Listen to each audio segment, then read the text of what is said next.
Contador Luis Freda, una actividad que se realiza en la ciudad de Paysandú referido a lo que es una futura reforma en la seguridad social.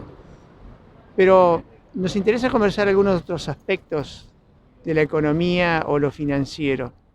Así que la pregunta que le vamos a hacer en un principio de esta entrevista es si la deuda externa es un mecanismo de control sobre los países. Eh, vamos a ver despacio. ¿La deuda externa o la deuda pública? Porque no tiene por qué ser solo externa, puede haber gente. La diferencia entre deuda externa y deuda pública es que vos cuando tenés deuda como país te la puede haber comprado gente del Uruguay o gente de fuera. Cuando es gente de fuera es deuda externa. Hay varias modalidades de la deuda. Hay modalidades por préstamos internacionales o por la emisión de bonos del tesoro, por ejemplo, ¿no? Entonces, obviamente, cuanto vos más endeudado estás, como cualquier agente económico, menos libertad de acción tenés, porque a quien tú le debes plata va a tratar de que tú garantizarse el repago de esa deuda, o sea que vos los recursos que tengas te den un cierto superávit para poder cubrir el servicio de la deuda. Por tanto, cuanto más endeudado estás vos, menos libertad de acción tenés, o en otras palabras, a quien le debes tiene más poder sobre vos para marcarte qué cosas tenés que hacer y qué cosas no. Por tanto, perdés grado de libertad y por tanto estás condicionado. Es una forma de condicionar a los países, sin duda.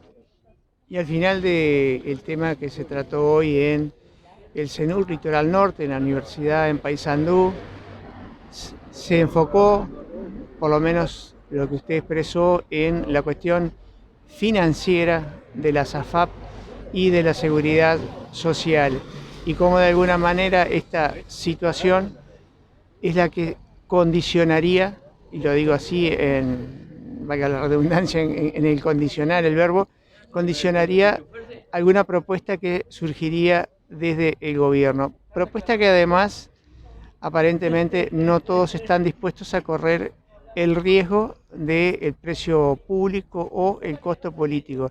Pero dejando de lado la opinión política, contador, la cuestión financiera está ahí en la tapa del libro o en la tapa de la propuesta de una ley hacia lo que es la seguridad social. Y muchas veces se empieza a hablar de lo que sería el déficit en la seguridad social. ¿Es así? ¿Debemos enfocarnos solo en ese tema al hablar de la seguridad social? ¿O debemos ir a lo que usted manifestó al inicio de esta charla, que es la seguridad social como un derecho humano? Y cuando hablamos de seguridad social, hablamos de un sistema que fue creado para cubrir un determinado bienestar de la población y cubrir determinados eventos en la vida de las personas, como pueden ser la jubilación, como puede ser la enfermedad, el desempleo, la maternidad, que obviamente si no existiera un sistema público de seguridad social, el propio mercado no lo cubriría. Si una persona se enferma, no puede trabajar y su patrón no le pagaría el sueldo. Por tanto, tiene que existir un sistema organizado que garantice que mientras esa persona está enferma pueda acceder a un cierto monto de dinero para su subsistencia. Por tanto, cuando se diseñó el sistema de seguridad social, se diseñó un conjunto de medidas para garantizar determinados derechos de la población. Por tanto, se creó un sistema hace más de 100 años, por ejemplo en Uruguay, donde se previó que el financiamiento sea tripartito. ¿A qué le llamamos? Al trabajador tiene que aportar a la seguridad social, el empleador tiene que aportar a la seguridad social, pero también el Estado tiene que cubrir parte de eso. ¿Por qué? Porque hay determinadas situaciones que desde el origen son deficitarias. Entonces, creamos un sistema sabiendo que iba a haber determinado déficit y no podemos hoy por hoy pretender reformarlo únicamente pensando en el déficit, porque tenemos que ver que cuando se creó se puso por encima lo social y en un segundo escalón, o sea, subordinado, la sostenibilidad económica. Por tanto, tenemos que, cuando planteemos un cambio, plasmarlo en esa misma lógica. Primero, pensar en las prestaciones que vamos a dar y segundo, ver el aspecto económico. ¿Cuál sería el resumen particular suyo a estas actividades que se realizaron en Paysandú, pero teniendo en cuenta lo que fueron asambleas con trabajadores, porque a veces surgen muchas dudas o desconocimientos del tema. El resumen, primero, que fue una actividad muy nutrida, muchos medios de prensa y varias asambleas con trabajadores.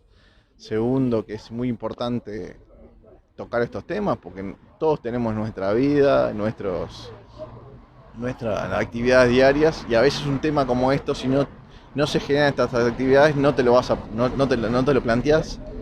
Y por otra parte, el debate en otros medios o en determinados lugares del país estaba como avanzado, hasta ya proponiendo medidas. Y creo que no puede ser que los trabajadores, muchos, no estén al tanto de la situación. Entonces hay que recorrer ese camino, informar, plantear ideas, plantear análisis, llegar a diagnósticos, de forma que la seguridad social, que afecta a los 3.400.000 personas que somos, porque alguna vez en nuestra vida tenemos un contacto con la seguridad social, puedan tomar una posición y puedan opinar, ¿no? Porque no se puede reducir a un comité de 4 o 5 personas, que son, sin duda, esto tiene que ser una discusión amplia y recoger opiniones de distintos lados.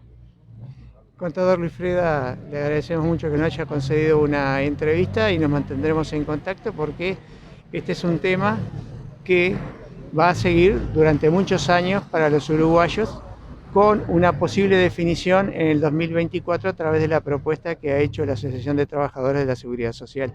Bueno, muchas gracias a ustedes y bueno, gracias por el espacio.